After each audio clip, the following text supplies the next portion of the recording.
Smart contracts, also called distributed apps, are very popular nowadays. But what are they, and what problems do they solve? The term smart contract was first used by Nick Szabo in 1997, long before Bitcoin was created. He is a computer scientist, law scholar, a cryptographer, so I'll spare his exact words. But in simple terms, he wanted to use a distributed ledger to store contracts. Now, smart contracts are just like contracts in the real world. The only difference is that they are completely digital. In fact, a smart contract is actually a tiny computer program that is stored inside a blockchain. Let's take a look at an example to understand how smart contracts work. You are probably familiar with Kickstarter, the large fundraising platform. Product teams can go to Kickstarter, create a project, set a funding goal, and start collecting money from others who believe in the idea. Kickstarter is essentially a third party that sits between products and supporters.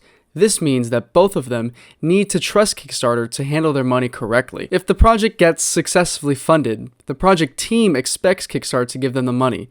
On the other hand, supporters want their money to go to the project if it was funded or to get refunded if it hasn't reached its goals. But with smart contracts, we can build a similar system that doesn't require a third party like Kickstarter. So let's create a smart contract for an example. We can program smart contracts so that it holds all the received funds until a certain goal is reached. The supporters of a project can now transfer their money to the smart contract, and if the project gets fully funded, the contract automatically passes the money to the creator of the project. But you may ask, what if the project fails to meet the goal? Well, the money automatically goes back to the supporters. And because smart contracts are stored on a blockchain, everything is completely distributed. But with this technique, technically no one is in control of the money. So the question you may ask, why should we trust a smart contract? Well, because smart contracts are stored on a blockchain, they inherit some interesting properties. They are immutable and they are distributed.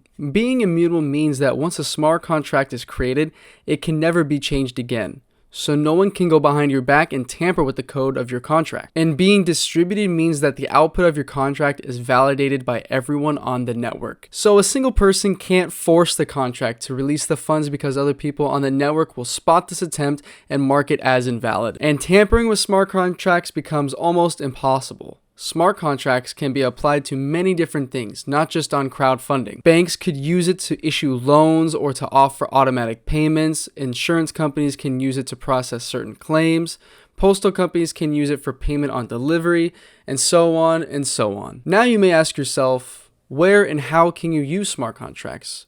Right now, there are a handful of blockchains who support smart contracts, but the biggest one is Ethereum. They can be programmed in a special programming language called Solidity.